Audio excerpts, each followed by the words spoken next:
The last time Taylor Johnson directed a movie about drugs, it was A Million Little Pieces in 2019, based on James Frey's notoriously inauthentic memoir of addiction. And the last time she made a film about a music legend, it was Nowhere Boat in 2009, about John Lennon. Now she brings the two together in what's easily her best work so far, an urgent, warm, heartfelt dramatization, scripted by Matt Greenhalgh, of the life of Amy Winehouse, the brilliant London soul singer who died of alcohol poisoning at 27 in 2011. It's a movie with the simplicity, even the naivety, of a fan tribute, but there's a thoroughly engaging and sweet-natured performance from Marissa Abela as Amy, though arguably taking the rougher edges off. The only time Abela is less than persuasive is when she has to get into a fight on the North London streets of Camden. And Jack O'Connell is a coolly charismatic and muscular presence as her no-good husband and addiction enabler Blake Fielder Civil.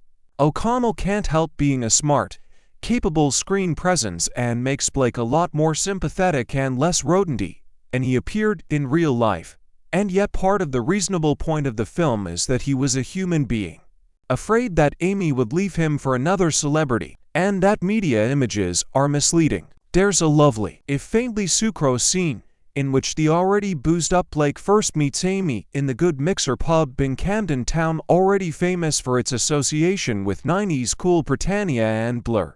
Buzzing with his horse racing winnings and airily unfazed when the already entranced Amy challenges him to a game of pool, while he cheekily lets her and us assume he doesn't know who she is. But of course he does, and even one-ups her in musical knowledge in compelling her to admit that she has never heard of the Shangri-La's Leader of the Pack, which he puts on the jukebox and extravagantly mimes too. There is a growing sadness in the realization that this ecstatic first meeting is the first and last time they will ever be truly happy together. Perhaps any movie about Winehouse is going to suffer in comparison with Asif Kapadia's compelling archive mosaic documentary Amy from 2015, which delivered the woman herself and also gave a clear idea of her demanding musicianship and professionalism, far from the tabloid caricature of non-stop drugginess. But this film tries to intuit the part that romance played in Amy Winehouse's life and the narrative of unhappiness that it created in her work,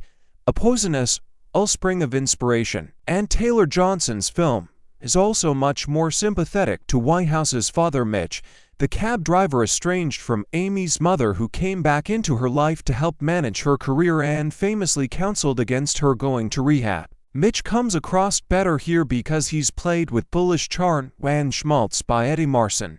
Very funny in the scene where he infuriates Amy by coming to an important meeting and siding with the record business execs against her.